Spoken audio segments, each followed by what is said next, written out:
আচ্ছা, বিয়ের ঠিক পরই একই মাসে তুমি যদি সাবিত্রী ব্রত করার সুযোগ পেয়ে যাও তাহলে তুমি হচ্ছে সব থেকে সৌভাগ্যবতী।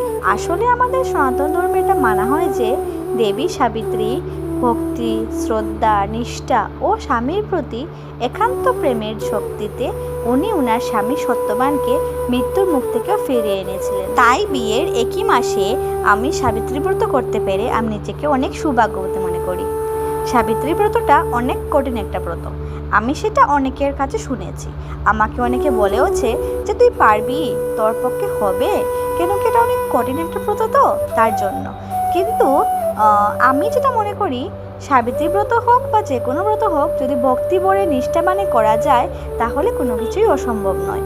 আমি আমার স্বামীকে ভালোবেসে স্বামীর মঙ্গলের জন্য এটা করতেই পারি। সাবিত্রী ব্রত চলাকালীন টানা 3 দিন উপোস করতে হয়। উপোস বলতে তুমি শুধু ঠাকুরের প্রসাদ গ্রহণ করতে পারো, আর অন্য তো তুমি একদমই পারবে না গ্রহণ করতে। টানা 3 দিন উপোস করার পর এবং সাবিত্রী সত্যবানের পুজো করার পর চতুর্থ দিন হয় খুব সুন্দর মুহূর্ত। কেন কি চতুর্থ দিন হালের বলদ ডেকে এনে ওনাদেরকে পুজো দিতে হয়। তেল সিন্দুর দিয়ে ওনাদের পা ধুয়ে তারপর তেল সিন্দুর দিয়ে ফুল দিতে হয়, ওনাদেরকে ফল খাওয়াতে হয়। তো এই নিয়মগুলো অনেক সুন্দর। সাবিত্রী ব্রতের চতুর্থ দিনের নিয়মটা আমার ভীষণ ভালো লেগেছে। না, শুধু চতুর্থ দিনের নিয়ম ভালো লেগেছে তা নয়, প্রথম দিন, দ্বিতীয় দিন, তৃতীয় দিন আমার খুব ভালো লেগেছে নিয়মগুলো। আর আমি যে উপোস করেছিলাম 3 দিন আমি বুঝতেই পারিনি, কেন কি আমি যেটা মনে করি সেটাই আমার সঙ্গে হয়। সেটা হচ্ছে ভক্তি করে যদি ভগবানের সবসময় তুমি শ্রদ্ধা করো, ভক্তি করো, তাহলে উপোস করেছো 3 দিন হোক আর 7 দিন, ভগবানের নামে উপোস করলে সেটা বোঝাই যায় না। নিয়মগুলো অনেক বেশি ছিল আর ভিডিওটা অনেকটাই লম্বা হয়ে গেছিলো। আর আমি যেহেতু সবগুলো মোমেন্ট একটু করে তুলে রাখতে চাইছিলাম, তার জন্য আমি ভিডিওটাকে একটু শর্টও করে নিলাম এবং আমি একটু ফাস্ট করে নিলাম। তারপরে আমি গৌমাতাদের পায়ে দই খই নিয়ে দিলাম।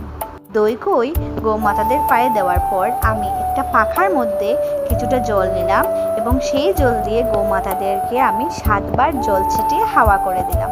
এইটা আমাদের ধর্মের একটি নিয়ম।